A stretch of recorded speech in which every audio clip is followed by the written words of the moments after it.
Hai teman-teman, perkenalkan nama saya Oktaviani KJ Epifani, biasa dipanggil Okta. Hari ini saya akan memaparkan materi dari mata kuliah Geologi Lingkungan yang diampu oleh Mner Jefferson. Untuk materi hari ini, materi saya yaitu batuan sedimen. Terlebih dahulu, ayo kita berkenalan dengan batuan sedimen. Apa sih batuan sedimen itu?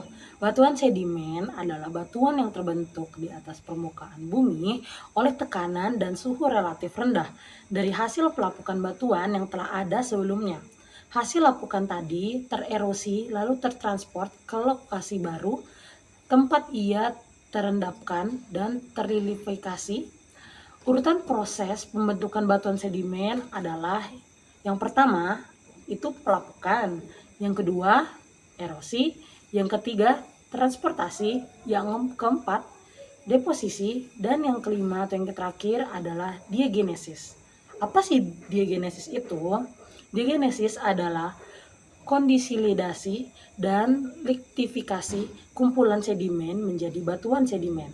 Ada dua jenis pelapukan yang dapat terjadi, yaitu yang pertama pelapukan mekanik atau fisik, dan yang kedua adalah pelapukan kimiawi. Hasil pelapukan batuan ditransfer ke tempat lain. Partikel-partikel padat atau zat terlarut yang tertransport ke suatu tempat dan terendapkan di tempat tersebut dinamakan sedimen. Setelah terendapkan, akumulasi sedimen akan terlitifikasi mengalami pembentukan. Proses-proses yang terjadi pada sedimen saat litifikasi adalah kompaksi dan sementasi. Kompaksi atau proses fisik adalah kemempatan akumulasi sedimen menjadi batuan sedimen. Terus sementasi itu apa sih? Sementasi adalah proses kimia penggabungan partikel-partikel sedimen oleh semen yang berupa mineral. Terus untuk pembahasan yang kedua adalah klasifikasi batuan sedimen. Secara umum, batuan sedimen dapat dibagi menjadi dua golongan, yaitu yang pertama adalah batuan sedimen klastik dan yang kedua batuan sedimen non klastik. Untuk batuan sedimen klastik apa sih? Batuan sedimen klastik yang terbentuk dari kumpulan sedimen atau partikel padat hasil pelapukan batuan yang telah ada yang terliktifikasi. Terus yang kedua, batuan sedimen non klastik. Batuan sedimen yang terbentuk dari rekristilisasi zat-zat terlarut. Batuan sedimen klastik dapat diklasifikasi berdasarkan ukuran material atau butiran-butiran penyusunnya. Ukuran material atau butiran penyusun batuan sedimen diklasifikasikan dalam skala Manworth. Dalam nama suatu batuan sedimen klastik mencerminkan ukuran material atau butiran sedimen penyusun batuan sedimen klastik tersebut. Mineral yang paling umum ditemukan pada batuan sedimen klastik adalah kuarsa dan mineral lempung. Untuk tabel skala Manworth akan saya taruh di sini. Teneng. Saya akan menjelaskan untuk ukuran partikel sedimen lebih dari 256. Nama partikelnya boulder atau bongkah. Terus nama sedimennya adalah gravel. Terus nama batuannya adalah konglomerat atau breksi. Untuk ukuran partikel sedimen 64 sampai 256 ada crumble atau berangkal. Nama sedimennya adalah gravel. Untuk nama batuannya adalah konglomerat atau breksi. Untuk ukuran skala partikel sedimen 4 sampai 64 adalah pebble atau krakal. Batuan sedimen ini termasuk di golongan gravel juga, dan nama batuannya adalah konglomerat atau breksi. Untuk ukuran partikel sedimen 2 sampai 4, nama partikelnya adalah sand atau pasir. Nama sedimennya adalah sand. Nama batuannya adalah batu pasir. Untuk ukuran 1/256 sampai 1/16, nama partikelnya adalah silt atau lanaut. Untuk jenis nama sedimennya adalah mud. Untuk nama batuannya adalah batu sepi atau batu lumpur.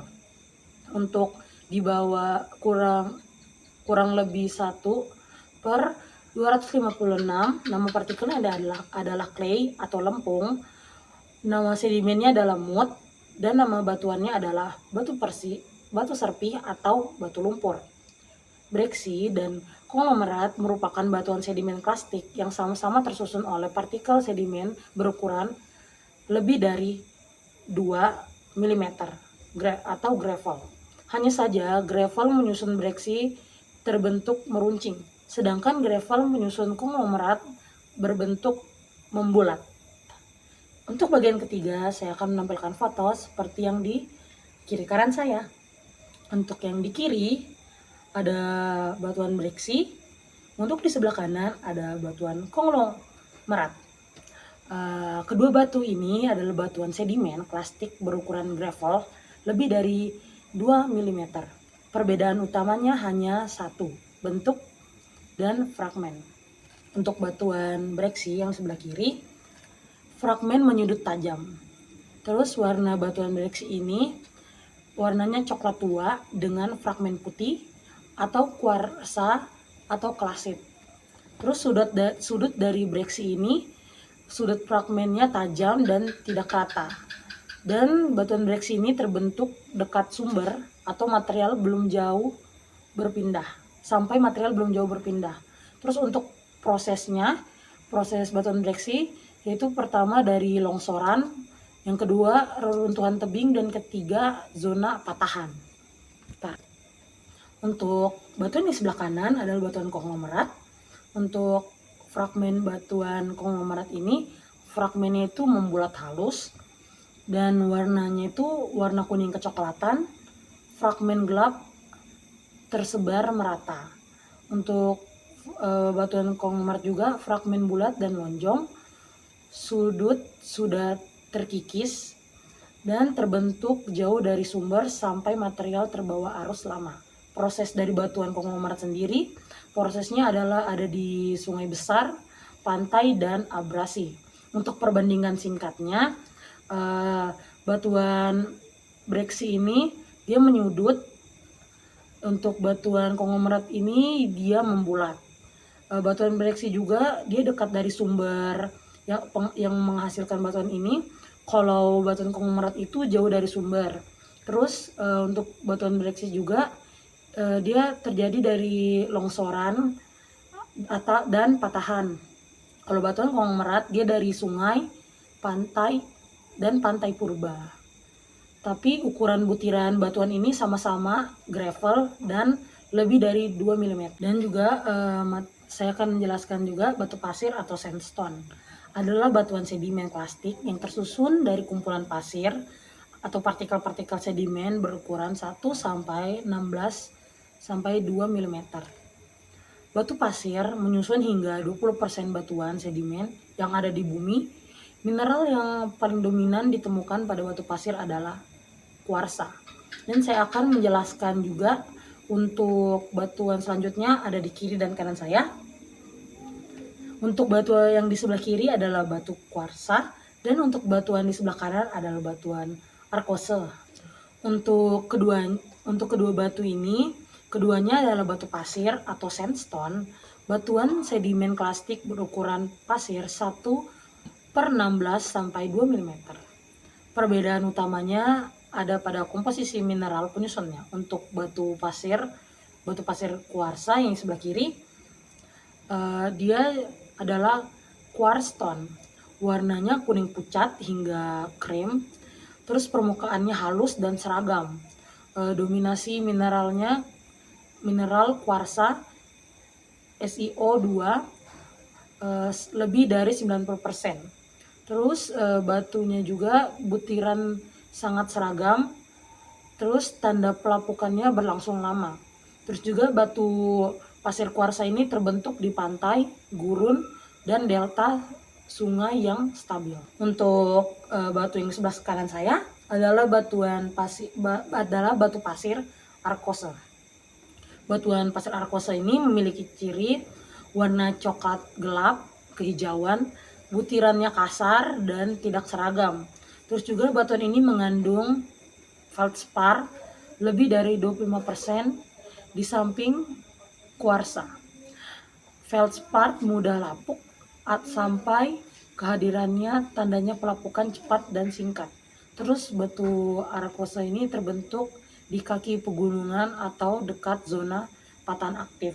Untuk perbedaan singkat dari kedua batu ini, batuan kuarsa dia kuning pucat atau krem.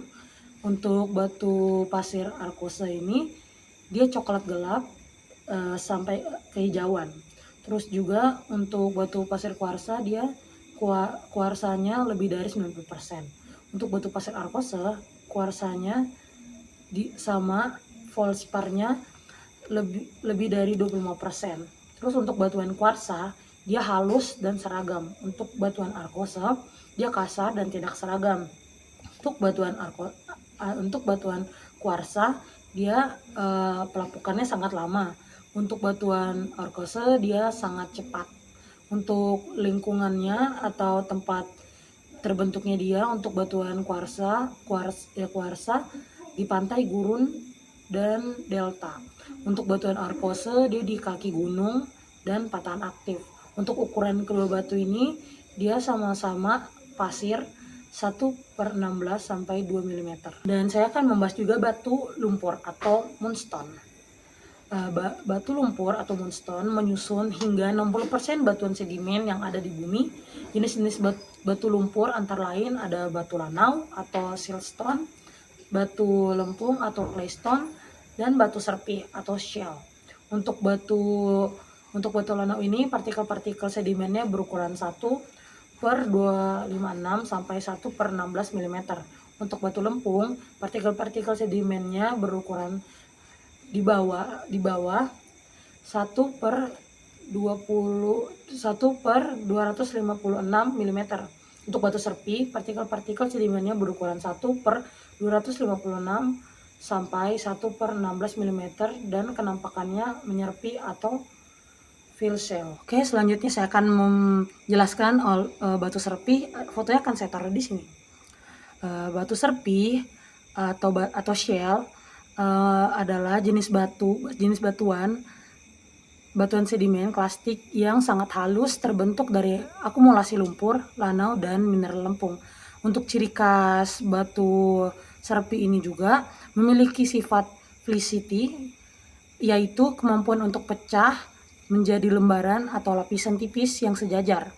Untuk fosilnya pada gambar tersebut ini, gambar yang saya tunjukkan menunjukkan kalau di dalam fosil tersebut ada tumbuhan seperti pakis atau tanaman purba. Batu serpih adalah tempat yang sangat baik untuk pengawetan fosil karena butirannya yang halus dapat menutupi organisme dengan rapat sebelum mereka membusuk, sehingga detail struktur tetap terjaga. Dan selanjutnya, batuan sedimen non-plastik tersusun oleh sedimen-sedimen yang berasal dari presipitasi atau rekristalisasi zat-zat yang terlarut dalam air.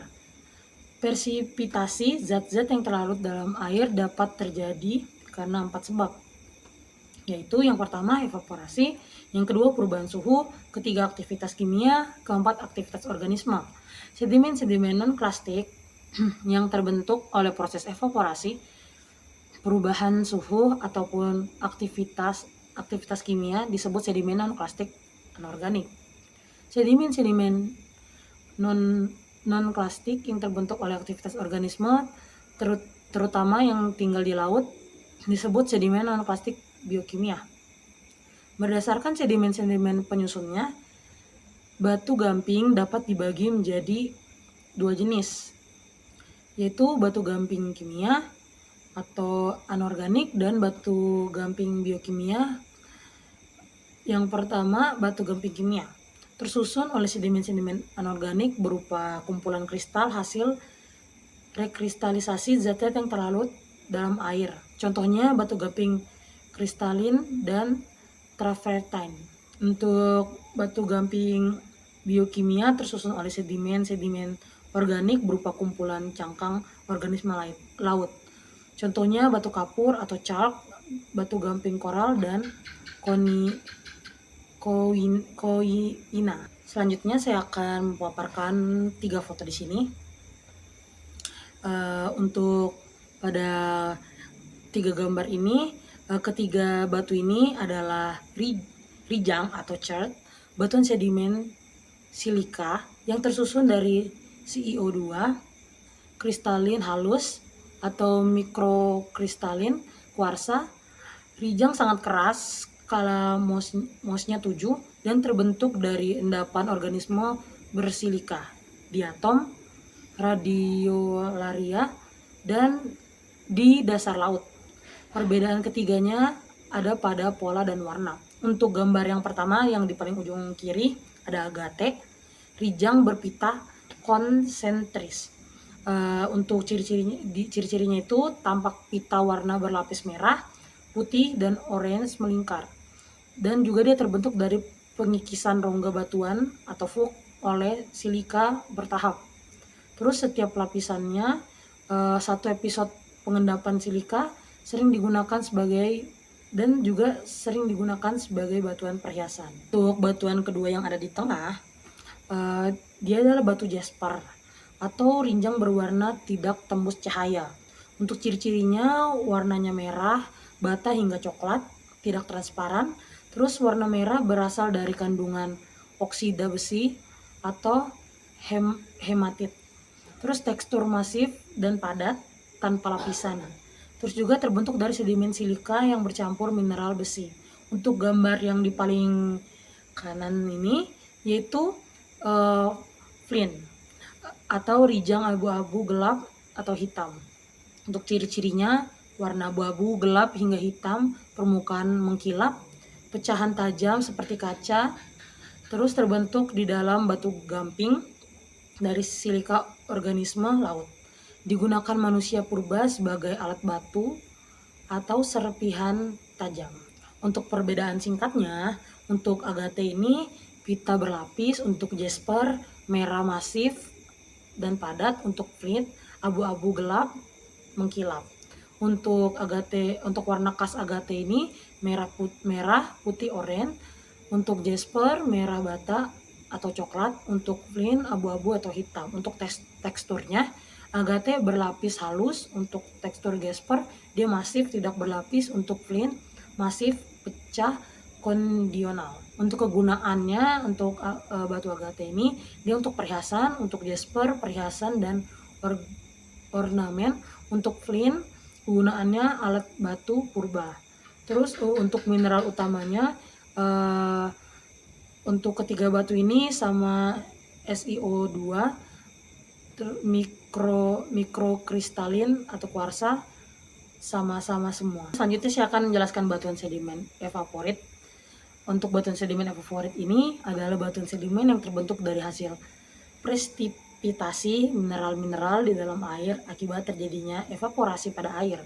Contoh batuan sedimen evaporit adalah batuan garam atau NaCl dan batu gypsum atau CaSO4 2H2O.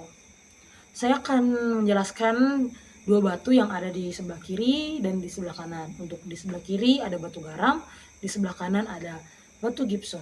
Untuk batu garam yang sebelah kiri, dia mengandung NaCl, terus warnanya putih keabu-abuan, terus rasanya asin, dan dia kilap seperti kaca. Untuk batu gypsum, kandungannya ada CaSO4 plus 2H2O.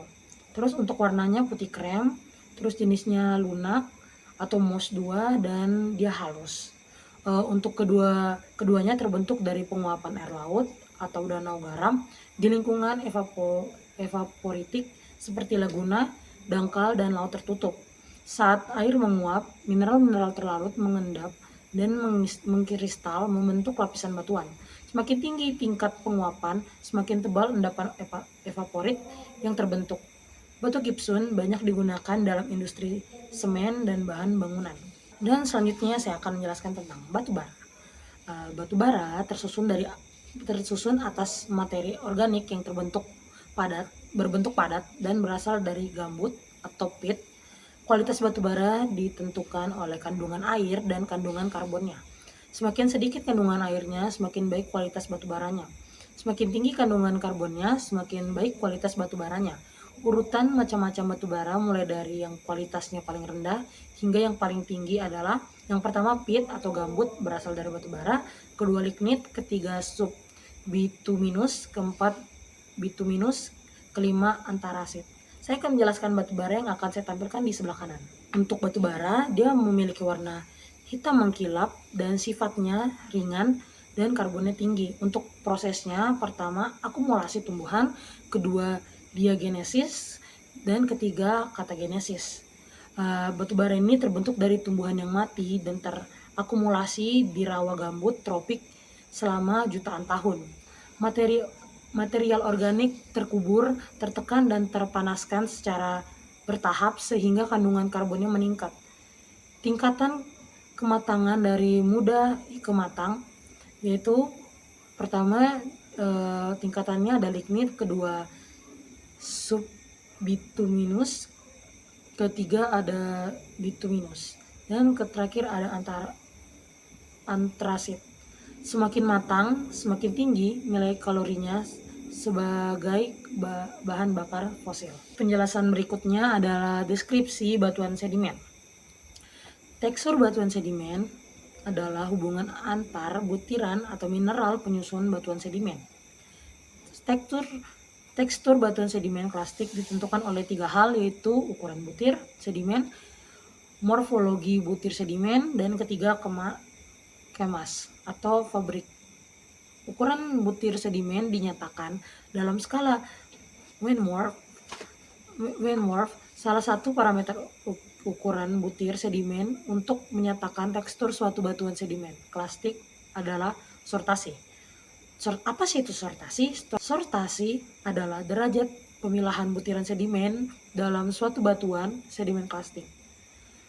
Sortasi baik berarti besar butiran sedimennya relatif seragam.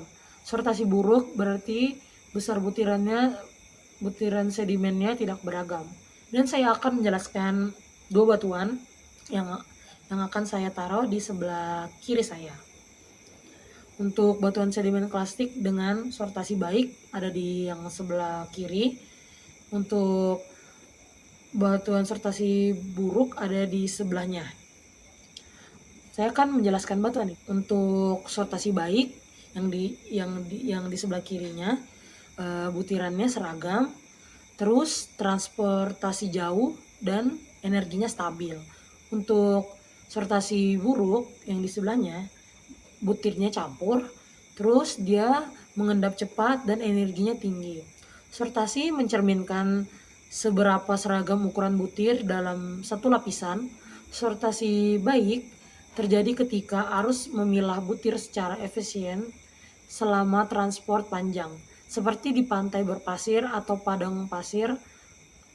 Sortasi buruk terbentuk saat sedimen diendapkan seketika tanpa pemilahan, misalnya saat banjir bandang atau aliran debris yang membawa campuran butir halus hingga kerikil sekaligus. Untuk parameter untuk menentukan morfologi butiran sedimen antara lain, yang pertama bentuk atau shape, variasi panjang lebar dan tebal atau tinggi butiran sedimen, yang kedua adalah kebundaran atau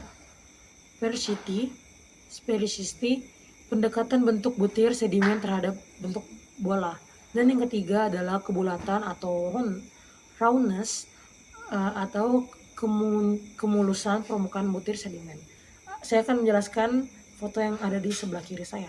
Saya akan menjelaskan yang pertama adalah short atau jarak pendek. Untuk short ini bentuknya masih tajam, menyudut atau angular, dan tidak beraturan. Untuk ciri-cirinya dia baru terlepas dari batuan induk, belum banyak mengalami pengikisan atau abrasi. Untuk kedua adalah moderate atau jarak sedang. Bentuknya sudut-sudut tajam mulai menghilang atau subrounded. Untuk cirinya mulai mengalami pengikisan pada bagian pinggir butiran. Untuk yang ketiga adalah long atau jarak jauh, bentuknya bulat merata atau well-rounded dan permukaannya masih mulus. Untuk cirinya telah mengalami proses abrasi yang sangat lama selama perjalanan jauh dari sumbernya. Dan juga saya akan menjelaskan kemas atau fabrik adalah orientasi pengemasan, packing, dan kontak antar butir sedimen pada suatu batuan sedimen karstik berdasarkan perbandingan antara kandungan fragmen dan matriks. Terdapat dua macam kemas. Yang pertama adalah grain supported, fragmen atau butiran lebih dominan daripada matriks. Butiran-butiran sedimen saling bersinggungan. Yang kedua adalah matrix supported, matriks lebih dominan daripada fragmen atau butiran. Butiran-butiran sedimen terlihat mengambang di dalam matriks. Dan saya akan menjelaskan gambar yang ada di sebelah kiri saya. Untuk gambar yang paling ujung ada grain supported, butiran kasar. Untuk dia itu butirannya kasar, saling bersentuhan, dan energinya tinggi. Untuk gambar di sebelahnya, butiran kasar mengambang di matriks halus. Untuk grain supported berarti kerangka batuan ditopang oleh butiran-butiran kasar yang saling bersentuhan dengan sedikit matriks halus diantaranya. Ini menunjukkan energi arus yang tinggi dan pemilihan butir yang baik. Matriks supported seperti butiran kasar, seperti kerikil atau bongkahan, mengambang di dalam massa dasar lempung atau pasir halus yang mendominasi.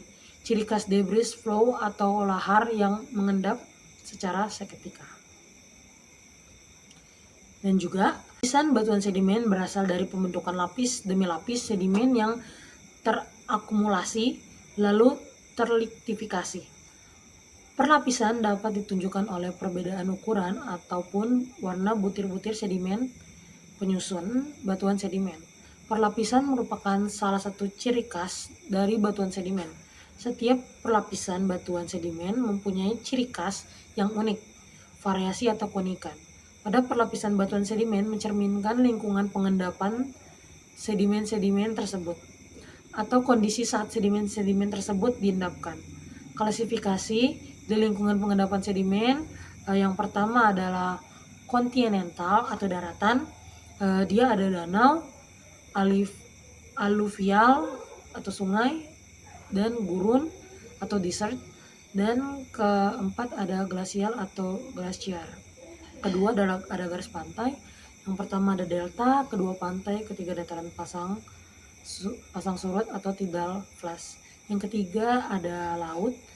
Yang pertama laut dalam, kedua paparan benua atau continental shelf, yang ketiga terumbu organik atau organic reef.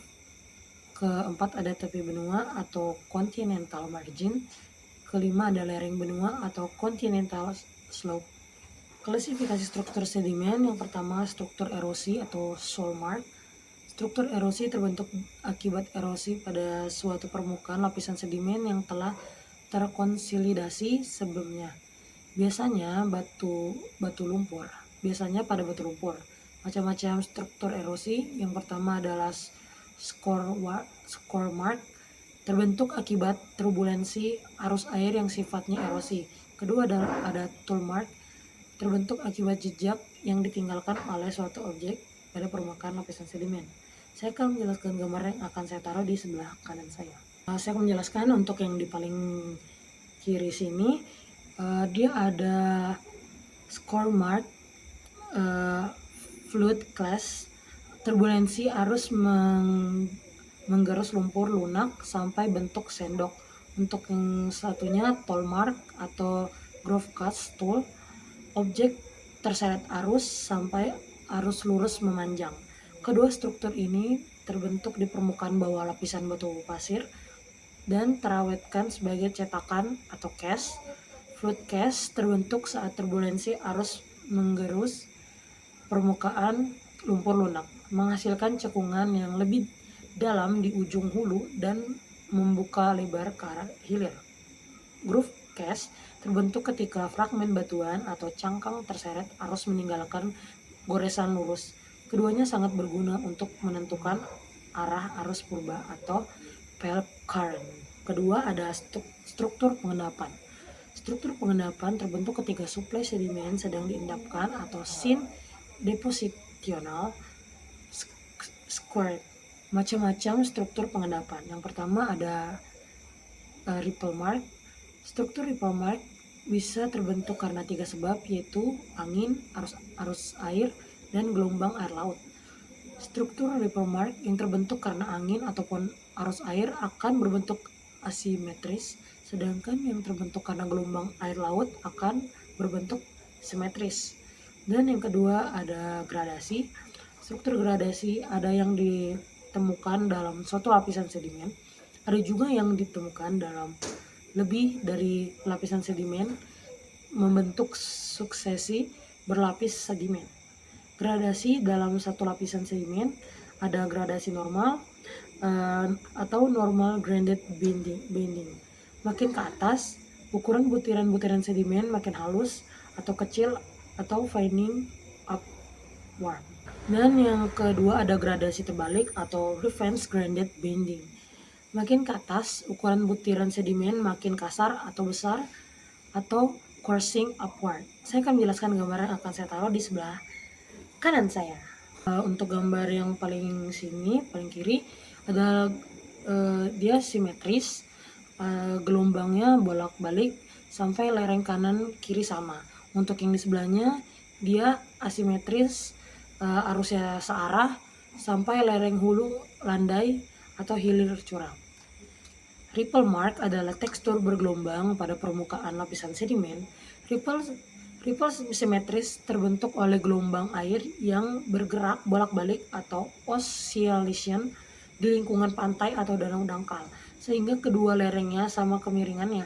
Ripple asimetris terbentuk oleh arus yang mengalir ke satu arah, angin atau air sungai, menghasilkan lereng landai di sisi hulu dan lereng curam di sisi hilir. Arah kemiringan lereng curam menunjukkan arah arus purba. Dan saya juga akan menjelaskan foto yang akan saya taruh di sebelah kiri. Ada gradasi normal dan gradasi terbalik. Untuk gradasi normal, dia teksturnya kasar di bawah sampai halus di atas atau energinya menurun. Untuk di sebelahnya gradasi terbalik, teksturnya halus di bawah sampai kasar di atas atau energinya meningkat. Untuk gradasi normal sangat umum dijumpai pada Untuk gradasi normal sangat umum dijumpai pada endapan turbidit. Arus turbidit yang bergerak cepat membawa semua ukuran butir bersama-sama. Lalu saat kecepatan arus melambat, butir kasar mengendap lebih dulu di bawah, diikuti butir yang semakin halus ke atas. Gradasi terbalik lebih jarang dan terbentuk saat energi pengendapan justru meningkat dari waktu ke waktu, atau pada bagian bawah stendon. Kedua pola gradasi ini dipakai sebagai kriteria penentuan arah atas sampai bawah lapisan atau way up. Yang selanjutnya itu perlapisan, yaitu ketebalannya lebih dari 10 mm dan laminasinya atau ketebalannya kurang dari 10 mm. Imbrikasi. Struktur imbrikasi umumnya dimiliki oleh konglomerat, butir-butir sedimen yang berukuran gravel berbentuk discoid, memipih, dan terimbrikasi. Posisinya terorientasi miring. Struktur ini dapat ditemukan pada endapan sedimen akibat banjir atau sheetford deposit. Sheetford adalah banjir yang arusnya kuat, menyebar luas ke daerah sekitar, dan terjadi dalam periode yang pendek. Saya akan menjelaskan tentang sheetford deposit dan saya akan menaruh fotonya di sebelah kanan saya. Untuk ciri khas dari sheetford deposit ini, dia class supported, sortasi sedang, gradasi normal. Untuk tebal lapisannya kurang lebih 0,5 sampai 2 meter per lapisan. Sheetford adalah aliran banjir dangkal yang menyebar luas seperti lembaran di atas permukaan kipas aluvial bagian tengah sampai di skal. Tidak seperti debris fault yang kental dan kacau. Sheetford memiliki sortasi yang lebih baik karena air masih dapat memilah butir. Fragmen batuan atau clash cenderung terimbrasi terimbrasi sampai tersusun seperti genteng dengan kemiringan yang menunjuk arah arus. Endapan ini menandai lingkungan fluvial berenergi yang tinggi dan periodik. Selanjutnya adalah cross stratification. Berdasarkan skala atau ukurannya, struktur cross stratification dapat dibagi menjadi dua jenis, yaitu cross lamotion dan kedua adalah cross bedding. Untuk cross lamotion, dia skalanya kecil, dapat dihasilkan dari struktur ripple yang menumpuk. Untuk cross bedding, skalanya besar, dapat tersusun oleh gumuk pasir atau sand dune ataupun endapan aliran sungai. Batuan sedimen berstruktur cross bedding yang berasal dari gumuk pasir menandakan bahwa batuan sedimen tersebut terbentuk di lingkungan elion atau gurun. Batuan sedimen berstruktur cross bedding yang berasal dari endapan aliran sungai menandakan bahwa batuan sedimen tersebut terbentuk di lingkungan flual atau sungai. Saya akan menjelaskan batu yang akan saya taruh di sebelah kanan saya, yaitu batu pasir berstruktur cross bedding yang berasal dari sand dune. Untuk batu yang di sebelah kanan saya ini, cross bedding, dia termasuk batu cross bedding, terbentuk saat butir pasir menggelincir ke bawah sisi depan atau lee side dari bukit pasir bergerak. Lapisan-lapisan miring atau foresit tersusun searah gerak bukit pasir, lalu dipotong oleh bidang erosi mendatar di atas saat lapisan berikutnya terbentuk.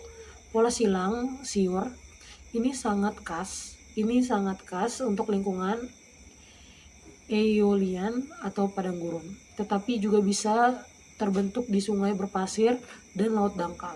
Kemiringan forest menunjukkan arah angin atau arus purba yang berlaku saat pengendapan. Penjelasan berikutnya yaitu struktur pasca pengendapan. Struktur pasca pengendapan terbentuk setelah proses pengendapan sedimen terjadi, terutama oleh proses deformasi sebelum terjadinya pembatuan atau liktifikasi kumpulan sedimen secara sempurna atau post-depositional struktur. Macam-macam struktur pasca pengendapan, yaitu yang pertama ada luat struktur. Struktur beban luat struktur terbentuk akibat tekanan pada sedimen berupa lumpur yang masih basah dan belum terkonsolidasi oleh sedimen berupa pasir di atasnya. Faktor yang mendukung terbentuknya struktur ini adalah terdapatnya perbedaan densitas antara pasir dan lumpur. Untuk gambar luat struktur saya akan taruh di sebelah kiri dan saya akan menjelaskan gambar tersebut. Untuk gambar ini, dia termasuk luat struktur, tonjolan pasir termasuk masuk ke lumpur lunak. Luat struktur terbentuk ketika lapisan pasir yang lebih berat terendapkan di atas lumpur yang masih lunak dan jenuh air. Akibat perbedaan densitas atau ketidakstabilan gravitasi, pasir tenggelam ke bawah membentuk tonjolan-tonjolan bulat tidak beraturan atau luat cast dengan ukuran sentimeter hingga puluhan sentimeter. Lumpur di bawahnya terdorong naik mengisi celah di antara tonjolan. Struktur ini membuktikan bahwa sedimen belum mengeras saat deformasi terjadi dan seiring ditemukan pada endapan turbidit dan delta. Selanjutnya adalah flame struktur. Struktur ini sejenis dengan luat struktur, namun bentuk intrusi lumpurnya lebih melengkung dan mirip dengan nyala api atau flame. Saya akan menjelaskan foto yang akan saya tampilkan di sebelah kanan saya. Untuk gambar sebelah kanan saya, gambar flame struck. Flame struck merupakan pasangan dari luat struck saat pasir tenggelam ke dalam lumpur lunak. Lumpur yang mendorong ke atas tidak hanya mengisi celah, ia juga menembus naik ke dalam lapisan pasir, membentuk lidah-lidah runcing menyerupai nyala api. Lidah-lidah ini sering condong ke satu arah, yang dapat mengindikasi arah tegasan atau aliran yang bekerja saat itu. Struktur ini selalu ditemukan bersama luat cast di atas lapisan yang sama dan merupakan penanda kuat deformasi primer sedimen lunak. Selanjutnya ada mutrak. Struktur mutrak terbentuk akibat kondisi basah dan kering yang datang secara bergantian. Umumnya struktur ini membentuk retakan poligonal. Mutrak bisa terbentuk di cekungan gurun, danau yang dangkal ataupun rawa. Saya akan menampilkan fotonya di sebelah kiri saya. Mutrak yang saya tampilkan sebelah kiri saya, gambar tersebut, mutrak atau retakan lumpur terbentuk saat lapisan lempung basah mengering dan menyusut setelah terpapar udara. Tegangan susut yang terbentuk memecah permukaan secara teratur menjadi pola poligonal seperti mozaik dengan lebar retakan bisa mencapai beberapa sentimeter, tapi retakan biasanya melengkung ke atas. Keberadaan mutrak membuktikan sedimen pernah berada di permukaan dan mengalami pengeringan berkala. Ciri khas dataran banjir, tepi danau, dan daerah intertidal, retakan yang terisi sedimen atasnya dapat terawetkan dalam batuan. Untuk selanjutnya ada raindrop impression. Raindrop impression merupakan jejak tetes hujan yang dapat ditemukan dalam lumpur yang telah mengering. Struktur ini jarang ditemukan dan kadang berasosiasi dengan structure crack. Saya akan memberikan foto struktur raindrop impression di sebelah kanan saya. Dan saya akan menjelaskan foto tersebut. Raindrop impression adalah cetakan kawah kecil melingkar yang terbentuk ketika tetesan air hujan jatuh di atas permukaan lumpur atau pasir halus yang masih lunak dan lembab. Setiap tetesan menciptakan dengan tepi sedikit menonjol. Struktur ini merupakan bukti langsung bahwa permukaan sedimen pernah terekspos ke atmosfer atau subrial exposure. Seiring dijumpai bersamaan dengan mutrak dan keduanya bersama-sama mengindikasikan lingkungan yang bergantian basah dan kering seperti dataran banjir dan tepi sungai. Untuk selanjutnya saya akan menjelaskan slum struktur. Struktur slum terbentuk pada lereng. Struktur ini berbentuk lipatan kecil yang miring. Saya akan menampilkan fotonya di sebelah kiri saya dan saya akan menjelaskan foto tersebut. Slum struktur yang saya taruh foto sebelah kiri terbentuk ketika sedimen yang belum terkonsolidasi di lereng bawah air mengalami ketidakstabilan dan meluncur ke bawah akibat gravitasi. Lapisan-lapisan sedimen yang semula horizontal terlipat dan tergulung menjadi lipatan kaotik dengan geometri khas seperti gulungan asimetris. Pemicu umum, gempa bumi, pengendapan sedimen yang terlalu cepat, atau tekanan pori berlebihan. Slum sering dijumpai pada endapan lereng, paparan benua, tepi delta, dan endapan turbidit. Keberadaannya mengindikasikan lereng yang tidak stabil pada saat pengendapan. Untuk yang terakhir ada convolute bedding. Convolute bedding ini sering diterjemahkan sebagai perlapisan convolute atau laminasi. Convolute adalah struktur sedimen berbentuk lapisan yang terlipat, bergelombang atau meliuk-liuk secara tidak beraturan. Struktur ini terjadi pada batuan sedimen berbutir halus seperti batu lanau atau batu pasir halus. Ketika kondisinya masih basah, lunak, dan belum mengeras menjadi batu. Dan cara terbentuknya, yang pertama, sedimen masih basah. Lapisan pasir atau lumpur baru saja mengendap di dasar air dan masih jenuh dengan air. Yang kedua, tekanan arus dan beban. Arus air yang kuat di atasnya atau beban berat dari lapisan baru di atasnya menekan sedimen lunak tersebut. Untuk yang ketiga yang terakhir ada pelepasan air. Air yang terjebak di dalam lapisan sedimen berusaha keluar ke atas. Proses ini membuat lapisan sedimen meluncur dan terlipat sebelum sempat mengeras. Untuk materi berikut, penjelasan berikut ada struktur biogenik. Struktur sedimen ini pada dasarnya termasuk struktur pasca pengendapan akibat adanya gangguan organisme hidup pada sedimen. Macam-macam struktur biogenik. Yang pertama adalah trace fossil. Trace fossil adalah fosil jejak atau trail maupun burrow yang ditinggalkan oleh organisme pada sedimen trace fosil tertentu, mencerminkan lingkungan pengendapan yang tertentu juga.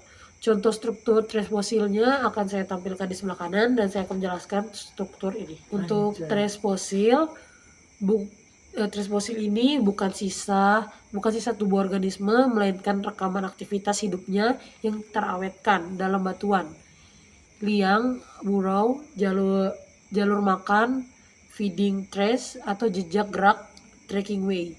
Gambar yang saya tunjukkan di sebelah kanan menunjukkan jaringan burrow kompleks dari organisme bentonik yang hidup di dasar perairan. Trace fosil sangat berguna karena tidak bisa dipindahkan. Ia mencerminkan kondisi lingkungan tepat di tempat organisme tersebut hidup. Kadar oksigen dasar, jenis substrat, tingkat energi, dan kedalaman air. Ini menjadikan penanda fasies in situ yang sangat andal dalam rekonstruksi lingkungan purba. Dan selanjutnya atau materi terakhir yang akan saya jelaskan pada hari ini adalah bioturbasi. Bioturbasi adalah proses pembongkaran, pengadukan, dan manipulasi sedimen atau tanah oleh organisme hidup seperti hewan, tumbuhan, dan mikroba. Aktivitas ini mengubah struktur fisik batuan sedimen atau tanah serta memengaruhi karakteristik kimia di dalam lingkungan tersebut. Berikut ini saya akan menjelaskan lagi untuk agen penggerak bioturbasi. Proses ini mengadukan digerakkan oleh berbagai organisme yang beraktivitas di dalam atau di atas sedimen. Untuk pertama ada invertebrata laut, organisme seperti cacing laut, polychaeta, kerang-kerangan, kepiting, dan bulu babi yang membuat lubang atau burrowing. Untuk kedua, hewan darat yaitu semut, rayap, cacing tanah, dan mamalia penggali lubang seperti tikus tanah yang mengaduk lapisan tanah atas. Dan yang terakhir ada akar tumbuhan, pertumbuhan akar yang menembus, memecah, dan melonggarkan struktur sedimen atau tanah. Sekian penjelasan materi sedimen yang saya paparkan. Jika ada salah kata ataupun materi yang kurang dari penjelasan saya mohon maaf, dan saya akhiri dan bye-bye.